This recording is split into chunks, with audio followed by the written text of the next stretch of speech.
The day had started peacefully, with sunlight streaming across the pool and a gentle breeze rustling the trees.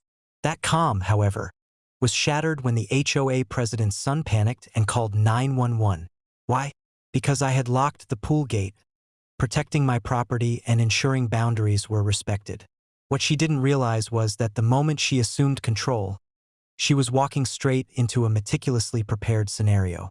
I stood near the gate, Max at my side, calmly observing the chaos that was about to unfold. The son, frantic on the phone, insisted that he needed access immediately. Karen, the HOA president, had assumed her influence could override ownership, authority, and law. What she failed to consider was that I had full control over the property, and that every boundary and security measure was legally documented. "Sir," I said firmly, addressing the son's voice over the phone, "you are trespassing. The gate is locked to protect private property. Any attempt to force access is illegal and will be documented. Please remain calm while the situation is resolved." Max growled softly, a warning to anyone who might try to physically breach the gate. The son, panicked and confused, had expected fear, argument, or negotiation. Instead, he encountered authority, preparation, and unyielding clarity. Karen arrived shortly after, her face red with frustration. She tried to argue, insisting that her son had rights and that I was being unreasonable. I remained calm, displaying legal deeds, property maps, and signage that clearly outlined boundaries and ownership. Her audacity began to crumble as she realized her assumptions were completely wrong. Within minutes, law enforcement arrived, having received the 911 call. They approached cautiously, expecting a dispute or confrontation. What they found instead was a meticulously organized property, clearly marked and legally protected, with no threat present. I explained the situation, presenting all documentation and evidence of boundaries.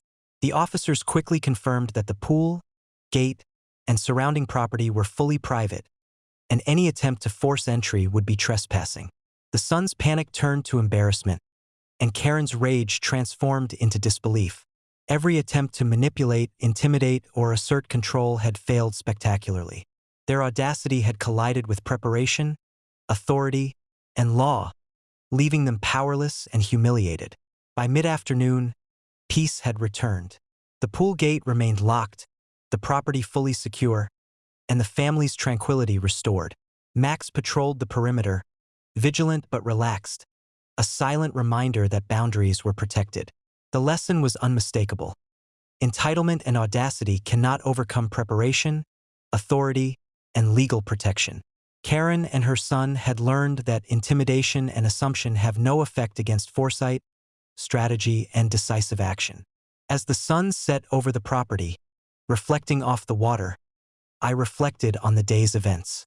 The pool, the gate, and the surrounding property remained untouched, fully defended, and under absolute control. Karen's audacity had failed, leaving her powerless, exposed, and humiliated. The ranch, its property, and its boundaries stood strong. Every attempt at manipulation, intrusion, or coercion had been neutralized. The family's peace, property, and authority remained unchallenged. Another decisive victory proving that audacity, no matter how bold, cannot succeed when confronted with preparation, law, and unwavering resolve.